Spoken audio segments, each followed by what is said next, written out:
பொதுப்பணித்துறையில் இனி லஞ்சம் கமிஷன் இருக்காது என அமைச்சர் ஆதவர்ஜனா உறுதியளித்துள்ளார்.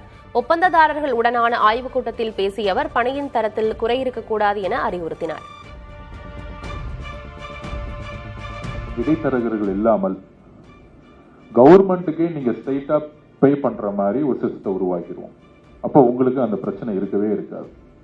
4 லோடு வேணும்னா நீங்க கவர்மெண்ட்டே காசை கொடுத்துட்டு நீங்க கவர்மெண்ட்டே உங்களுக்கு கொடுக்குற மாதிரி இருந்துட்டா இந்த நடுவில் இருக்கக்கூடிய லஞ்சங்கள் ஊழல்கள்லாம் நீங்க யாருக்கும் கொடுக்க வேணாம். பெரிய பிரச்சனை ரா மெட்டீரியல்ஸ் கிடைக்காம நீங்க இடைத்தரகர்களா இருக்கக்கூடியவங்ககிட்டையும் இல்ல அரசியல்வாதிகிட்டையும் போய் நிற்கும் பொழுது ஐவிஎஸ் ப்ராஜெக்ட் எல்லாமே ஸ்டாப் ஆகுது. ஸோ உங்களுக்கு டெண்டர் எடுத்த உடனே இங்க இருக்கக்கூடிய சிஇஸ்ல இருந்து எல்லாமே குவாலிட்டி செக் பண்றது மட்டும் வேலை இல்லை. உங்களுக்கு எல்லாமே அப்ரூவ்ஸ் எல்லாமே எதெல்லாம் அப்ரூவல் வாங்கணுமோ சிங்கிள் விண்டோ சிஸ்டம் மூலமா ஐவிஎஸ் டிபார்ட்மெண்ட்டே உங்களுக்கான எல்லா பர்மிஷனும் வாங்கி கொடுத்துரும். நீங்க போய் கவர்மெண்ட் ஆபீஸ்ல மணிக்கணக்கில் இருக்க வேண்டிய அவசியமே இல்லை.